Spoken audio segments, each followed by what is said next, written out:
Bonjour à toi, donc bienvenue dans cette vidéo où on va transformer les transcrits de tes réunions Zoom, Google Meet, Teams en contenu pour les réseaux sociaux, donc plus spécifiquement ici contenu pour Facebook, mais cette réflexion-là, cette stratégie-là, cet outil-là pourrait s'appliquer autant à LinkedIn qu'à l'écriture de scripts pour filmer des vidéos sur TikTok.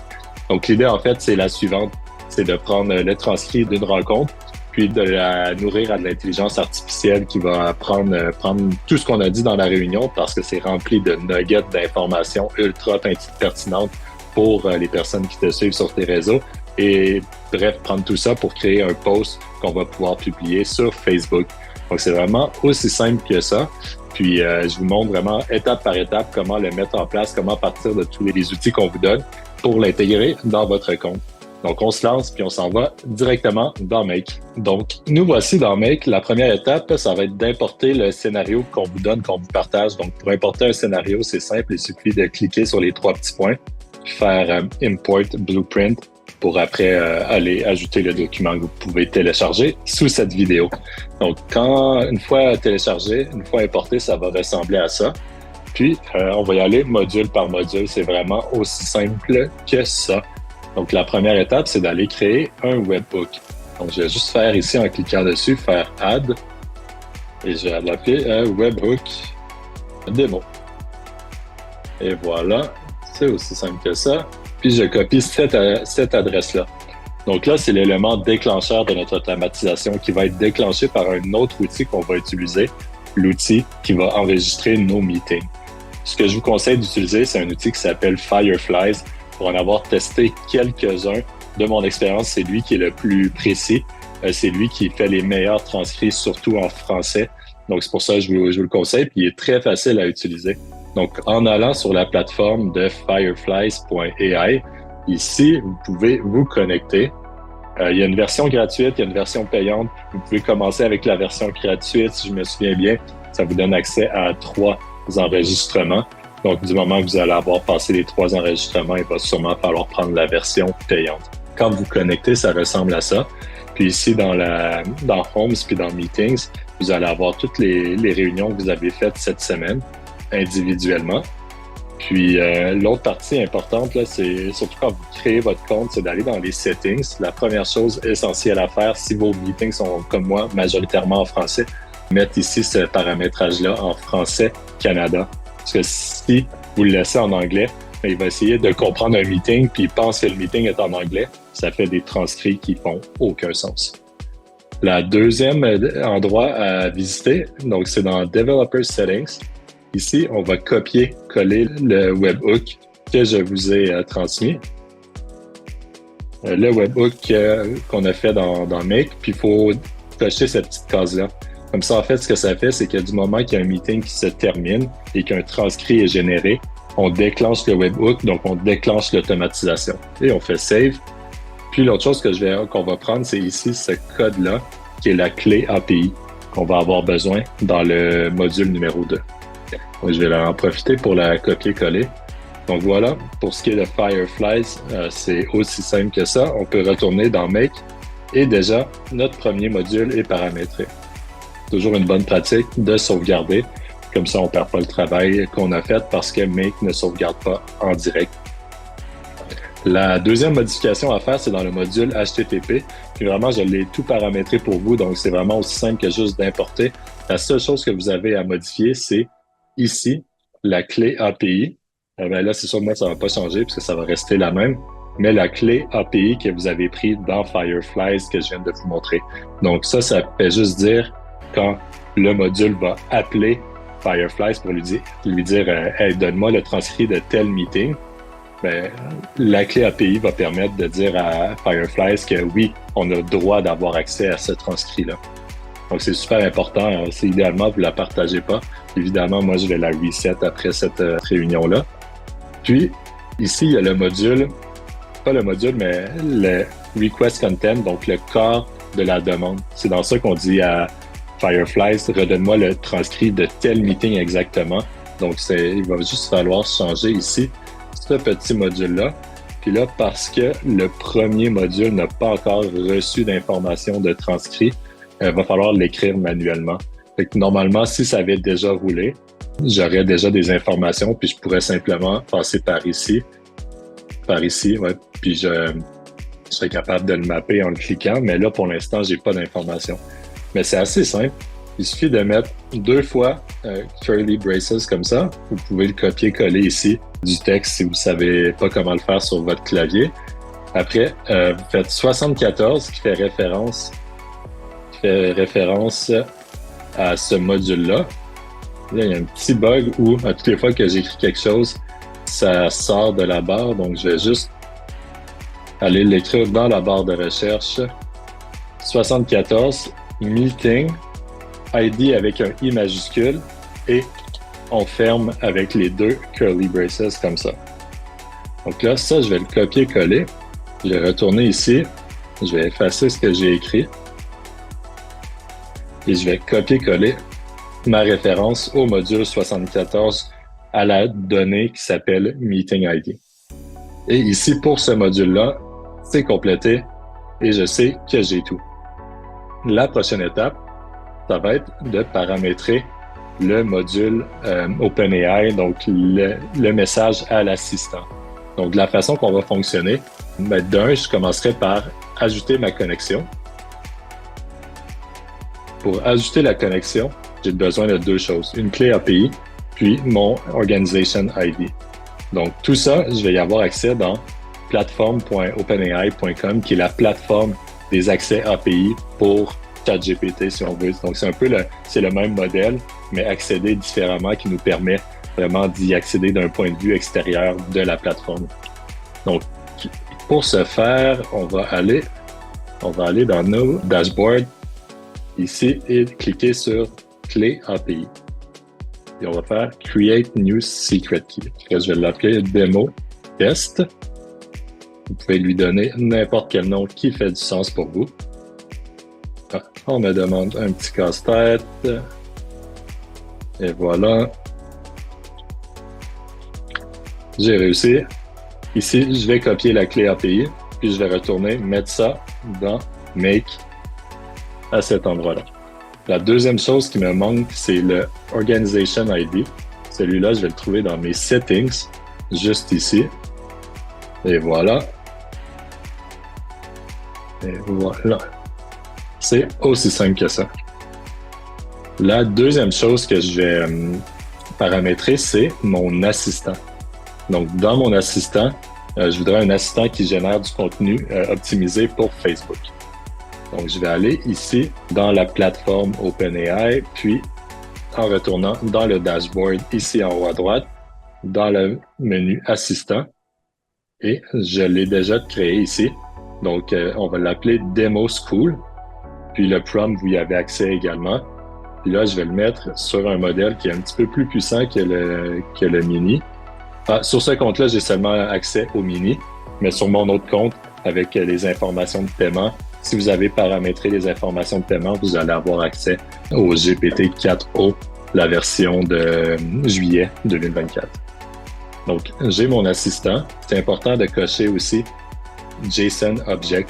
Ce que ça fait, en fait, c'est que ça standardise la façon que l'assistant OpenAI va nous donner sa réponse. Ça va faire en sorte que ça va toujours avoir la même structure, puis ça va pouvoir fonctionner dans Make. On va pouvoir mapper les champs puis dire ça, c'est le contenu, ça, c'est les hashtags, et ainsi de suite.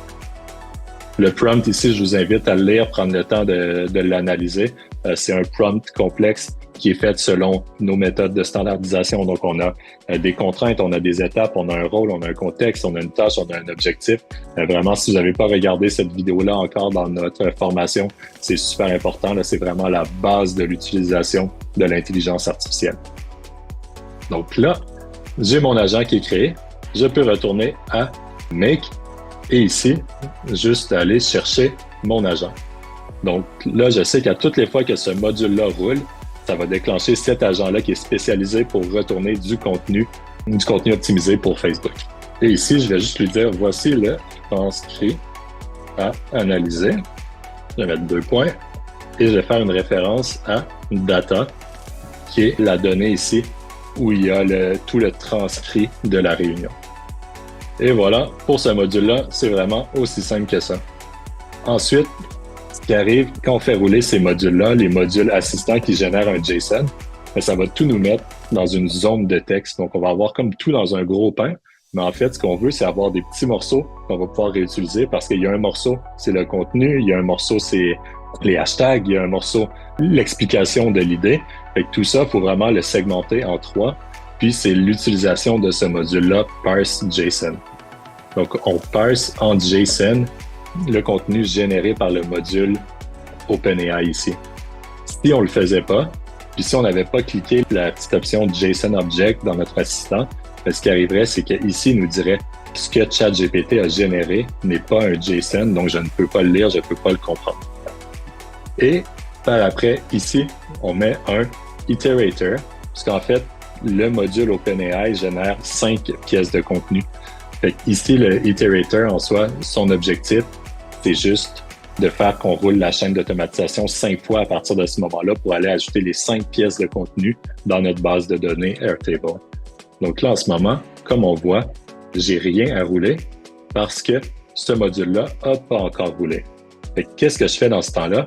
Ben là, il me manque plein d'informations pour être capable de me rendre jusque-là. Fait que je vais commencer d'ici, puis je vais faire rouler ce module-là pour après pouvoir faire rouler ce module-là et ainsi de suite pour me rendre le plus loin possible dans la chaîne. Fait que ici, quand je clique droite et je fais Run this module, il me manque juste un Meeting ID. Je vais simplement aller me chercher un Meeting ID en retournant sur Fireflies, en allant dans mes meetings. Je vais prendre simplement le premier et le Meeting ID, c'est tout ce qui est après les 2 fois 2 petits points en fin d'URL. Donc ça, c'est une suite de chiffres et de lettres qui est unique, qui vraiment fait référence à un seul meeting dans tous les meetings de la base de données de Fireflies. Puis si je reviens ici, je copie-colle et je fais OK. Le module va partir. Puis le module va rouler. Et voilà, puis il m'a retourné ici le transcrit d'un meeting. Donc, ce que je vais faire, je vais ensuite prendre la donnée ici, aller dans mon petit menu ici pour aller chercher le contenu de ce qu'il y a dans mon data, puis l'isoler. Donc, je vais juste faire Download Output Bundle. Puis là, je vais juste la ligne data. Fait que je vais faire comme ça ici. Pas très grave si j'ai cette partie-là, parce que je vais la donner à ChatGPT qui va simplement l'ignorer. Vraiment, dans la ligne que j'ai copiée, j'ai tout le transcrit. Là, on ne l'a pas vu là, parce que c'était une longue ligne, mais j'ai tout le transcrit de la rencontre du début à la fin. OK, donc la prochaine étape, après avoir fait rouler mon premier module puis être allé chercher mon transcrit, c'est d'aller générer des idées de contenu. Donc, pour ce faire, c'est vraiment aussi simple que de cliquer droite ici, de faire Run this module et de copier-coller ce que j'avais ici comme transcrit venant de Fireflies. Et là, je clique sur OK et le module ChatGPT va partir. Lui, son travail, c'est de générer 5 pièces de contenu avec les hashtags. Donc, il va prendre une petite minute ici là, parce qu'un transcrit, c'est quand même assez lourd. Souvent, on parle de quelques dizaines de milliers de tokens, là, ce qui est quand même beaucoup. Ça se peut que vous ayez de la difficulté si vous avez des transcrits, des meetings de 1h30, 1h15, je dirais que c'est vraiment le maximum. Au-delà de ça, souvent, ça fait des transcrits qui ont trop de tokens, puis on a des problématiques avec ChatGPT selon le niveau de votre compte. Après un certain temps, ce sera plus problématique, mais initialement, ça se peut que ce le soit. Donc, et voilà, ce qu'il m'a fait, c'est qu'il m'a généré mes 5 posts pour Facebook. Puis là, il est facile à copier-coller ici, fait que je vais juste le prendre comme ça. Je vais copier. Et même chose, je vais aller rouler le module ici. Donc, comme là, on peut voir qu'on a une longue zone de texte. Et la prochaine étape, ce serait de le passer dans le parse JSON. Vous allez voir comment ça va être différent, puis ça va être beaucoup plus facile après à réutiliser. Donc, si je roule le module, j'ai copié-collé ici, j'ai fait OK. Et lui, ce qui m'a généré, de 1, c'est un array.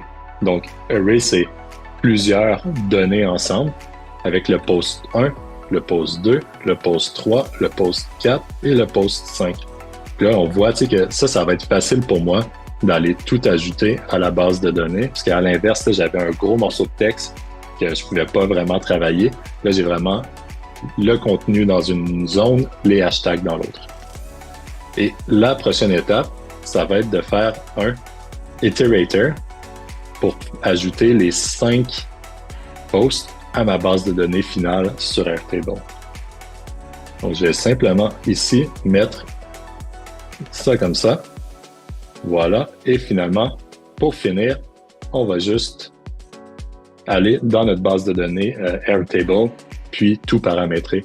Fait que là, j'ai une connexion qui est déjà faite. Mais ce que je vais faire, puis avec Airtable, c'est facile. Là, vous allez choisir la deuxième option, celle-ci. Puis il y a juste une fenêtre qui va apparaître pour vous permettre d'avoir la connexion. Et là, je vais rafraîchir ici. On va voir, je vais prendre une autre connexion. Et voilà. On va aller choisir la table. Puis maintenant, j'ai mon contenu qui venait d'ici, en fait, qui va venir d'ici.